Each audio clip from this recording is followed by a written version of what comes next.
Good afternoon, class. Good to have you here. Good to see you all. So we're going to be talking today a little bit about RIT. Uh, it goes by several different names. Most commonly, you're here referred to as RIT or RIC.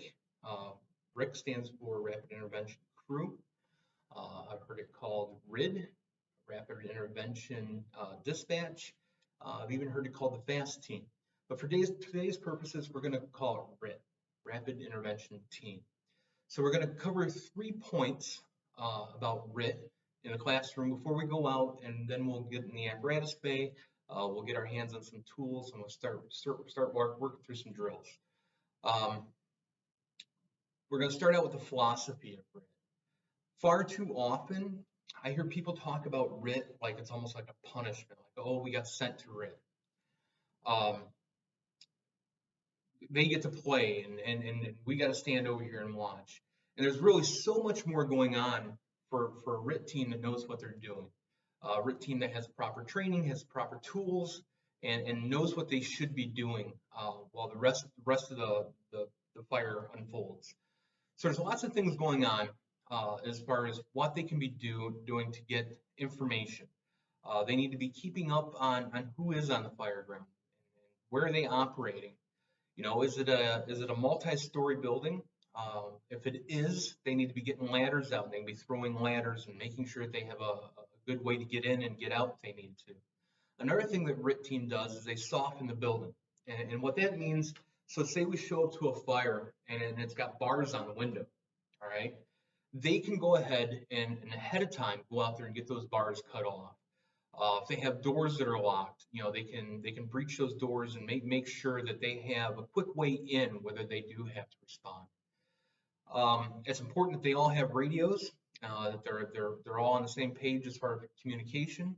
If there is a mayday called, the firefighter who's down calling the mayday, obviously we don't want them to have to change their radio.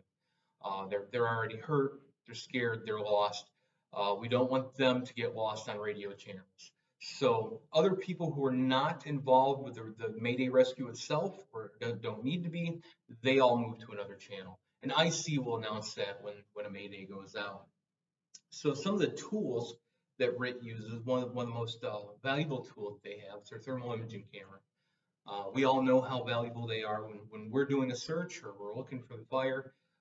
It's no different for them when they're in there looking for one of us. RIT bag is just simply another air supply that's brought in with them.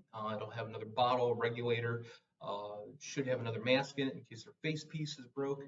And a lot of times they'll have some different universal hookups for different styles of air packs, some of the older styles. A rope bag. So this rope bag will be different than a rescue life safety rope.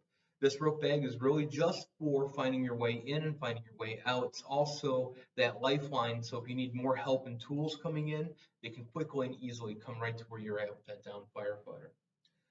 Lots of other stuff that we'd use is like webbing, life safety ropes, carabiners, pre-rig mechanical advantages, whether they're the big ones or say like a smaller Aztec. They're extremely useful. If you have a firefighter that's gone through the floor or they have something heavy that's fallen on them, it can quickly be put in place to lift that off. Ladders, roof ladders are really good. They can serve for being laid down some stairs, laying that firefighter on there and quickly getting them back up the stairs, accessing to some different points. Also, our attic ladders are great. These ladders, all these tools, the ladders, everything should be assembled in one spot where RIT's located at. So that you don't have to go find these tools if a mayday is called. Another one is your forcible entry tools, obviously your irons, sledgehammer or maul is a good one to have. And then your saws, whether that saw is a more compact rescue style saw or it's like our K12s that we use.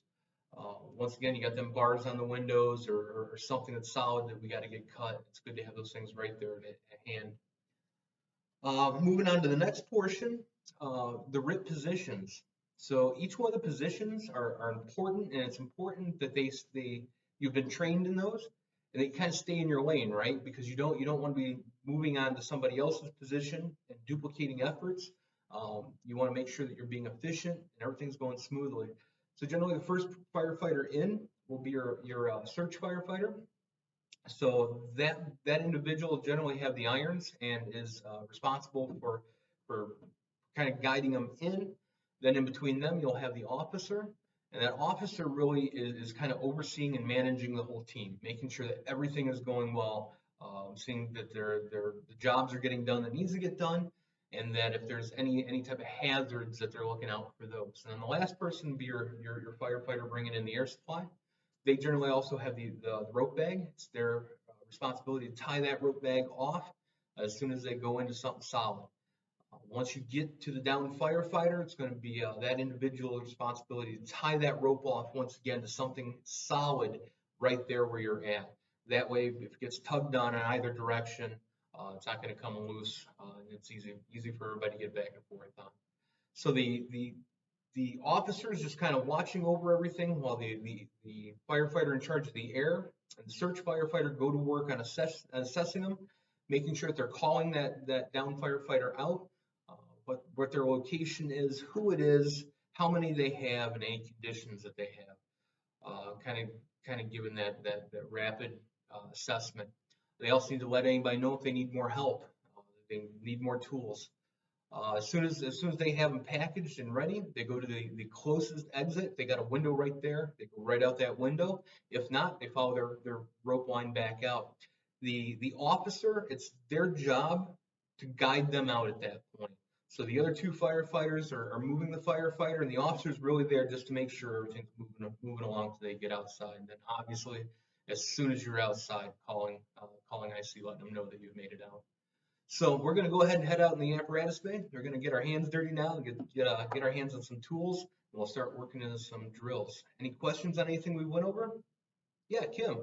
What size air bottle do you have in your pack? So different departments use different size bottles. Obviously, some departments, they got a 30-minute bottle. We'll only put a 30-minute bottle in their RIP pack. My suggestion, though, is put a 1-hour bottle. You have the capacity to put that bigger bottle in there, put it in there. That extra 15 minutes of air might make all the difference in the world. So if you get to choose what size bottle you're putting in that RIP pack, put the biggest you can. Good question. Thank you. All right, let's head out to the apparatus bay.